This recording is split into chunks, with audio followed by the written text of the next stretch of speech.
Good morning, everybody. We have a brilliant business spotlight interview this morning to share with you all with a lady called Nic Shimwell. Nic Shimwell is the CEO of Dialogue Language Services International. This is a business that Nic and her team describe as being an award-winning language services business trusted by global brands. And I am excited to learn more about this one. Okay, so Nic, I'm really excited to work with you today. Welcome to Business Spotlight. How are you finding things this morning? Fine, it's a Monday morning. We had a storm last night, and quite nice to be fresh outside. No, fine. It's all okay. And whereabouts are you speaking to us from? We actually work remotely now, so I'm speaking from our office, which is our home, which is in Grafton, which is a little tiny incy-wincy hamlet in West Oxfordshire, near Bampton. Sounds perfect. In the Wild West. It is. It's a little bit like the Wild West time. I can tell you, last night it was, I can tell you. Yeah, absolutely. Yeah, months rain in a very short space of time, yeah. It was a wet walk with the dogs this morning, I have to say. I could imagine. So tell us a little bit more about Dialogue Language Services International, which we will refer to as Dialogue from now on, okay? So over to you, Nic. Tell us a little bit about your story so far. Well, we started really with Rob, my husband. We started about 30 years ago. He's a teacher and just adores communicating and adores teaching, and he teaches languages, French and English. And that's how we started, to help people communicate better, people to give them more confidence in situations where they're always working at a slight disadvantage when you're working in a second language. So that's how we started. And then as we worked with blue chip companies, we basically found some of them saying to us, we have other aspects of communication we need you to help with, such as translation, interpreting. So we looked at it and we expanded. And so we brought in Kathy Branson, who was a translator as well as a teacher. And she also was running at that time her own translation company. We brought her in and to join forces with us to give us that level of expertise which we needed, which Rob and I didn't have. So she built up the translation section of the business, which was interpreting. And then we ran those two businesses, which are one business basically, side by side, for the last probably 20 odd years. And been working with a lot of big companies and some small companies, private. We're not that fussy in that respect. We just like working with people. We like helping their communication. And as time has passed, we have become a little bit more consultative on the way forward, because oh my goodness, there is a plethora of ways that you can use communication to help your company. You know, what kind of translation do you need? Different types of interpreting, teaching. Is it online? You know, is it face-to-face? Is it intensive? So we can go into companies now and help them figure out what is the best way for them within the budget that they have. And as a result of that, we also produced a new side part to our company called Kudos, which is Rob teaching, but online. It's still face-to-face with him via video, because for us, communication is all about the person.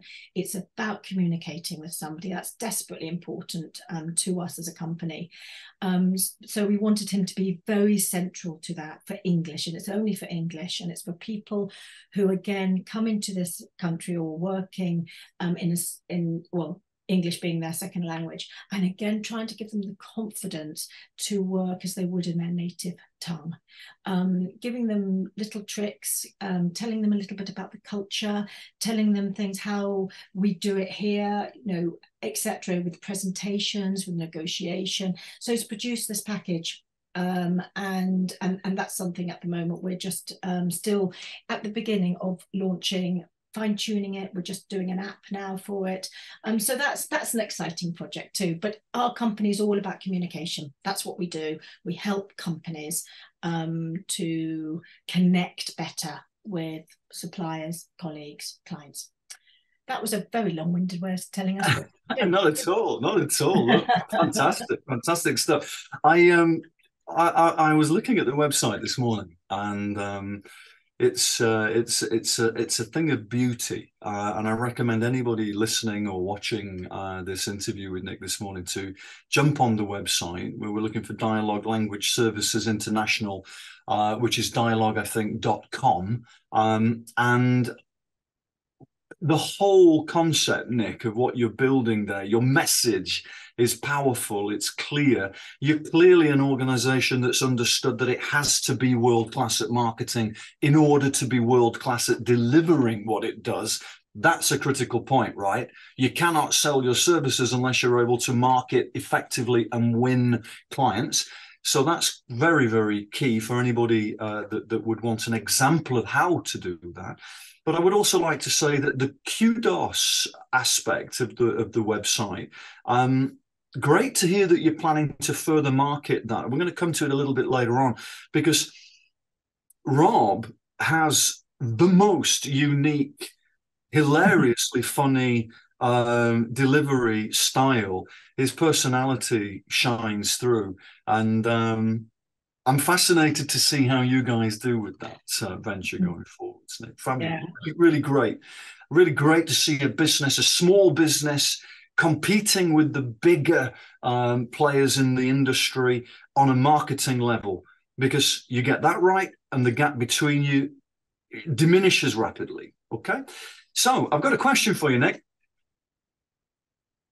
Do you have any advice for 18-year-old Nic? If we could go back 5 or 10 years. only if I What would be the advice if you could meet yourself starting out, as it were?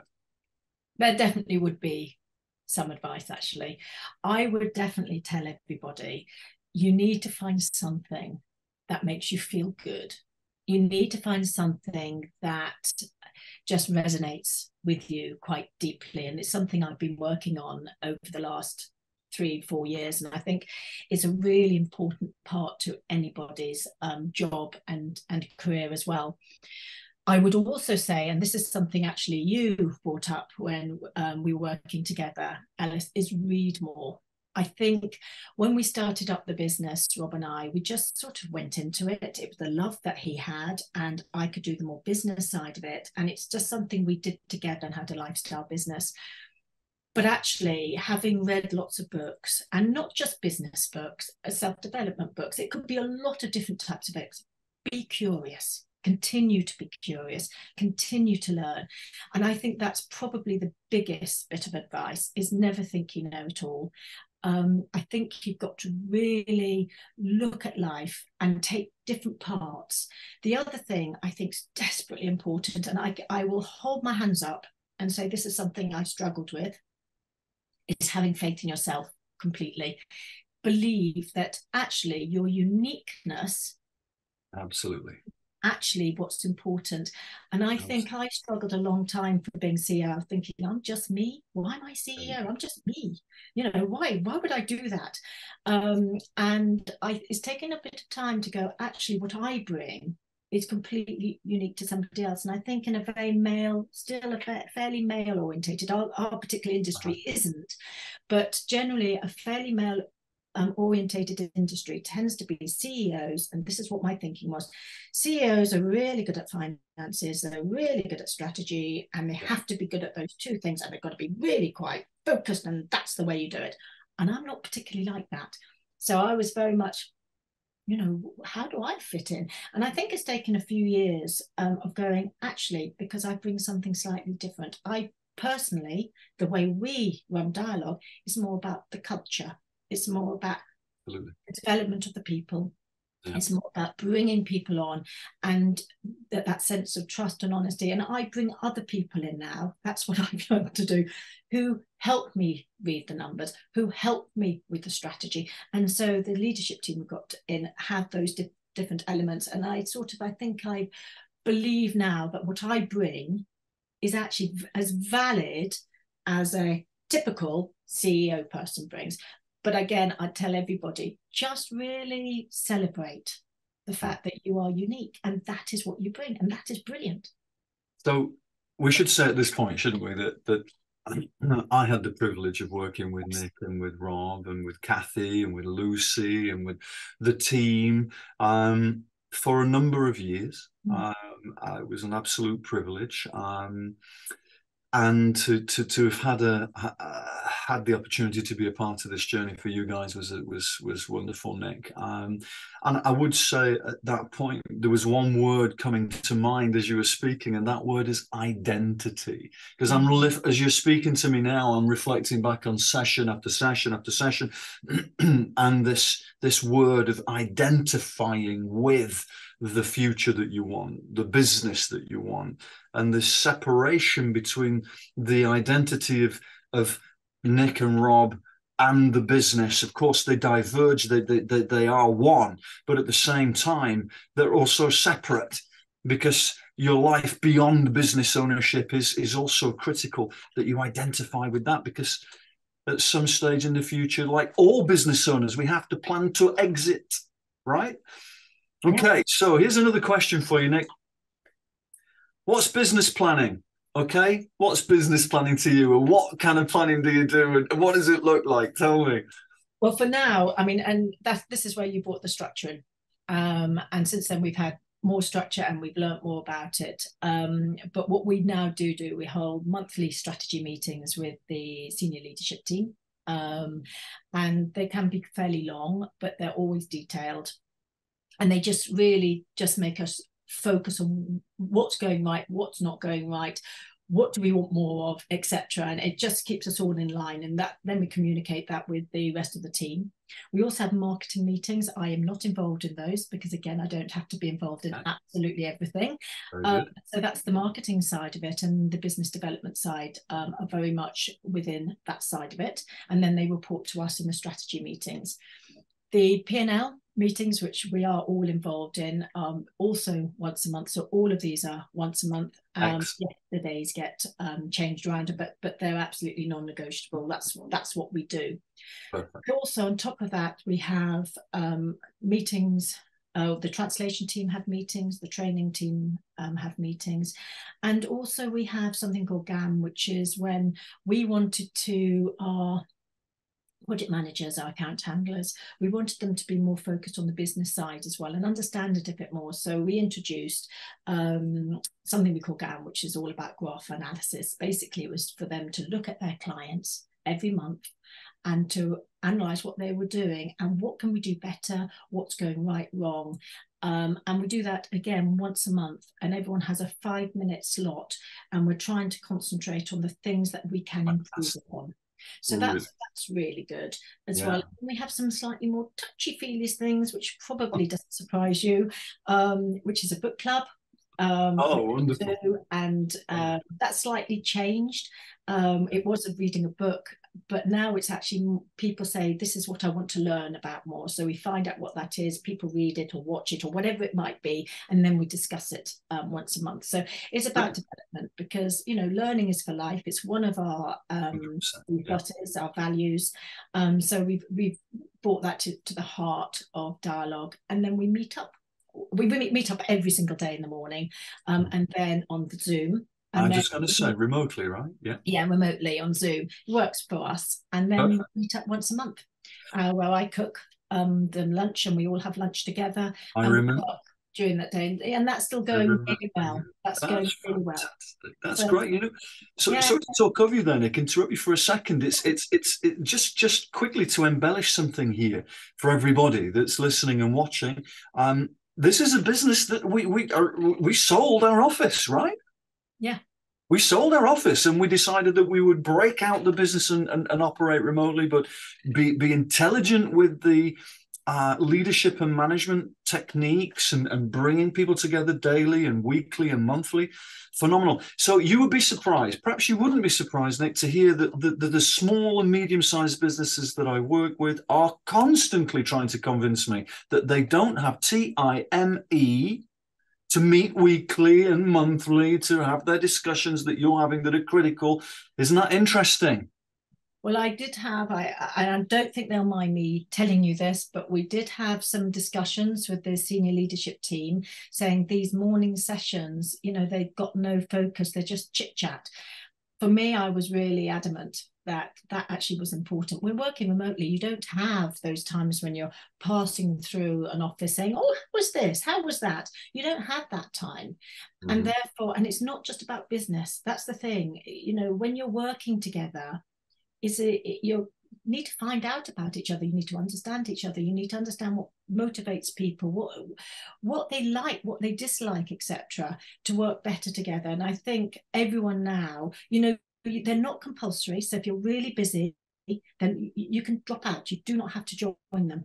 But we have one so that when people do want to touch base with people, they do want to share what they've done on holiday or what they've done the night before, or if they've got a problem or whatever it might be, they have an opportunity to do that. And that's why they're there.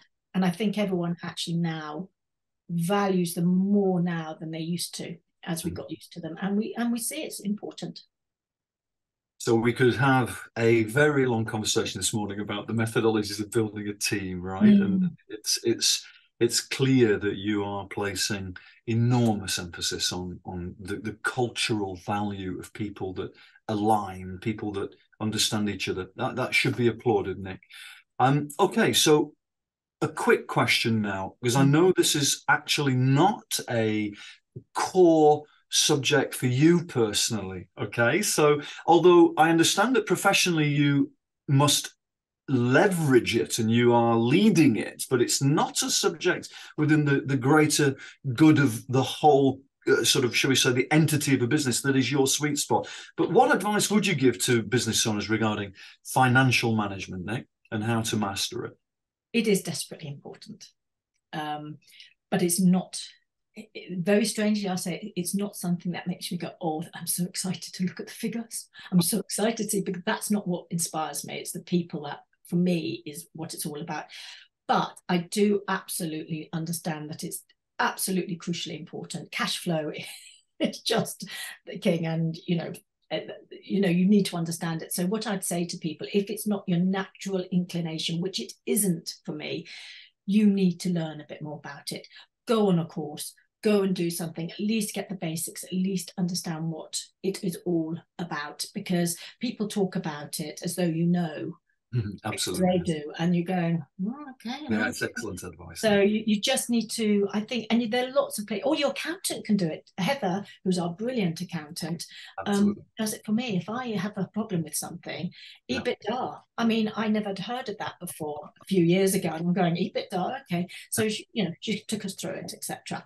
So I definitely do that. I definitely would say, if you need somebody you can really trust in accounts, you need somebody who you can rely on. They need to be able to give you good information, and they've also got to not be scared of giving you bad information, as in negative, as in difficult. Things aren't going as well as they need Absolutely. to.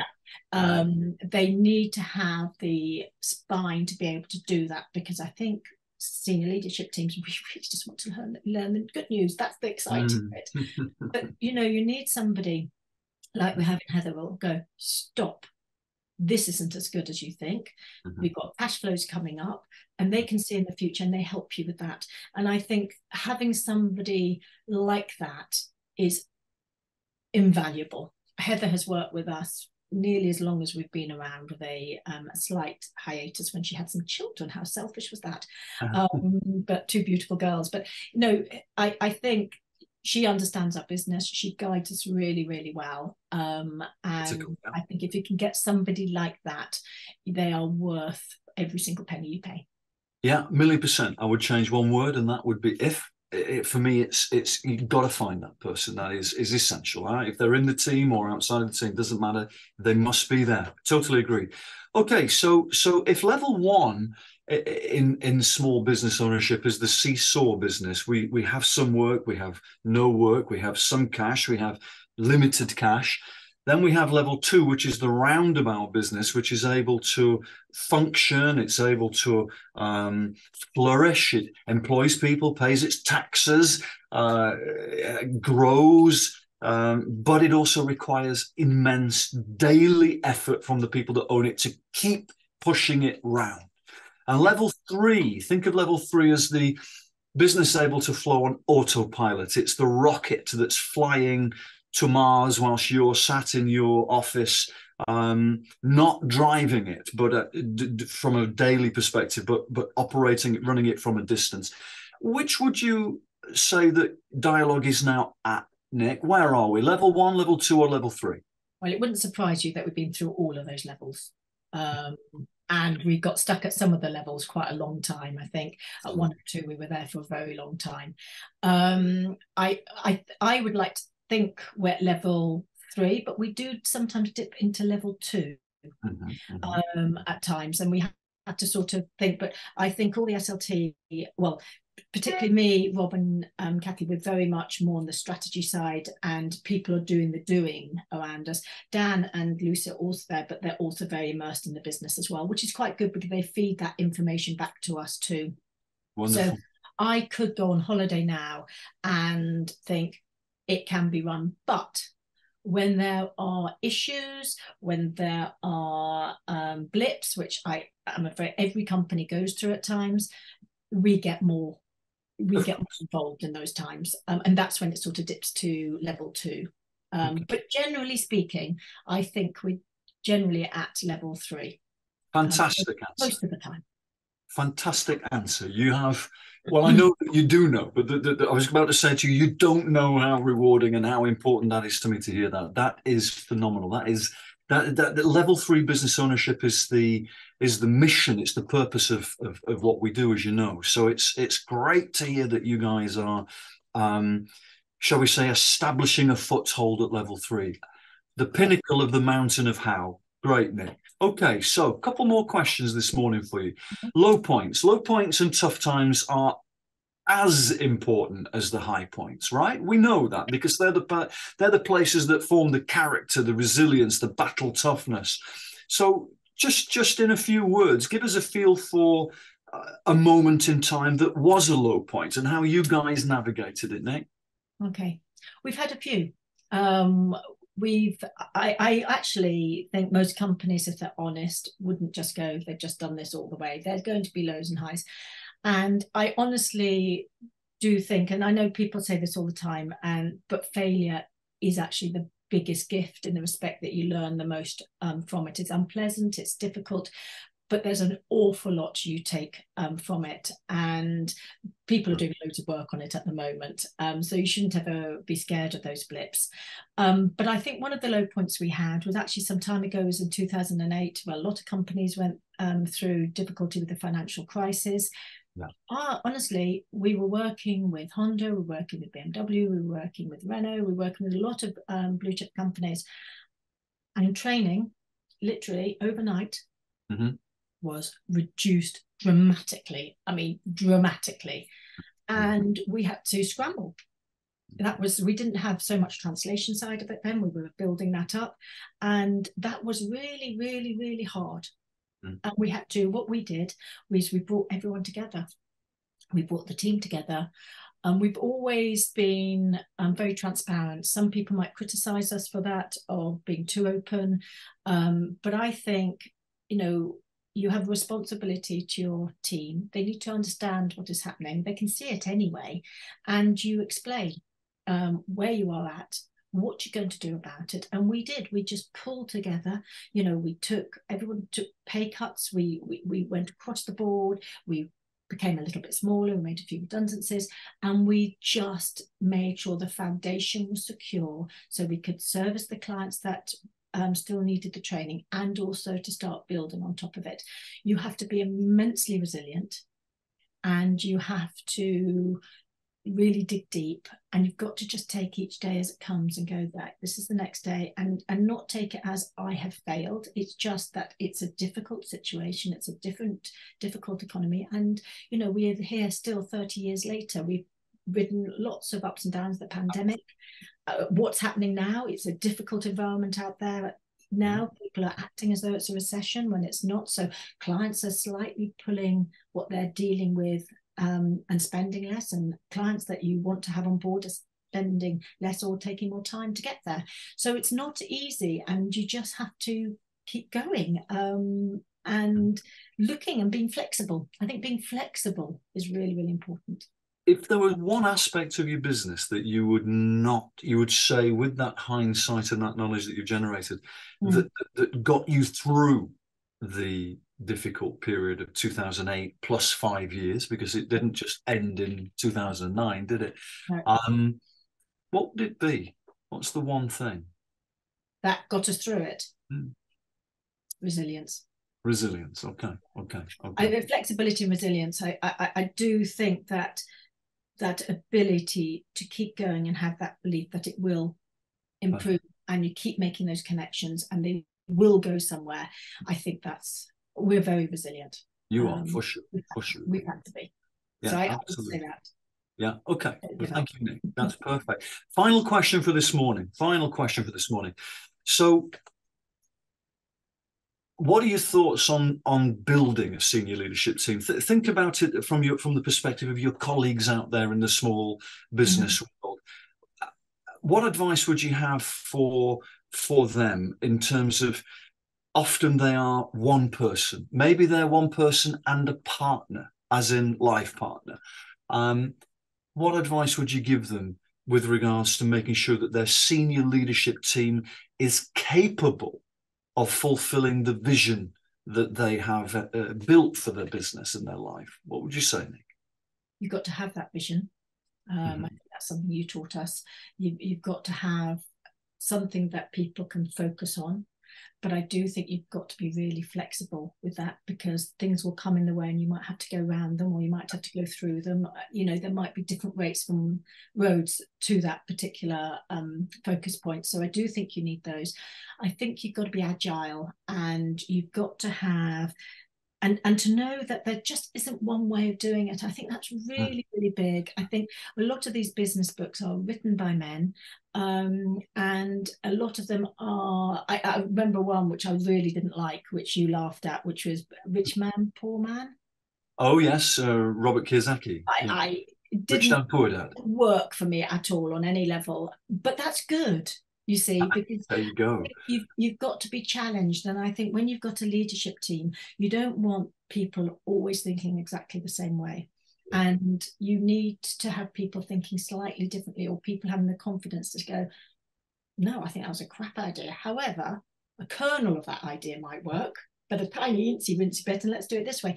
So I think it's getting being open, and maybe also if you're a very small group, and this is what we found anyway, is it's the same brains thinking the same things time and time again.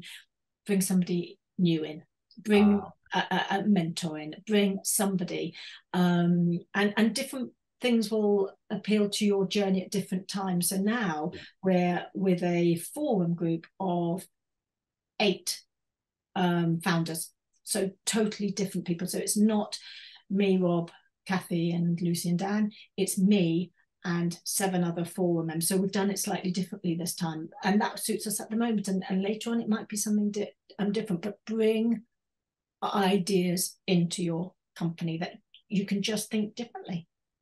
So let's embellish that last point there. It's a very good point. This is bringing ideas in from outside, is what you're saying. I think so. Okay, perfect, yes. Good. Because for me, is we know our industry inside and out. We understand that industry, but that can also be our Achilles heel, because we might be looking at it always in the same direction, when in fact another way could be a better way of doing it. So 100%. I actually think you have to really listen to other people. Some people will have ideas that won't obviously work, but at least you've thought about them and challenged it and put it aside. Whereas when it's just you on your own, I think that can be very difficult. Too tunnel, too narrow, too parochial. I think so. Yeah. I think it's better to have. I'm very much of somebody who brings lots of thinking in. I like that way of working. That's the way I work, and that's maybe why I say this, and maybe it isn't for everybody. And that's why I also say you've got to be true to yourself, how you work. Really, really important. But for me, I think it's been essential for us to bring ideas and thoughts in, and when we created the senior leadership team, which we hadn't really got before, it really helped. It just brings structure. Absolutely. I remember the discussions around this subject. It's wonderful to see you fulfilling your destiny, Nic. If you were to suggest, or if we were to say that only 3% of the businesses that control 98% of the wealth in the business economy are level 3 businesses. So that means 97% of the companies out there are striving from level 1 to 2 to 3. It's an absolute pleasure this morning to welcome an organization, a CEO, and her team to the Business Spotlight to give the 97% the confidence, the belief that they can do this as well. Okay. Well, So they can.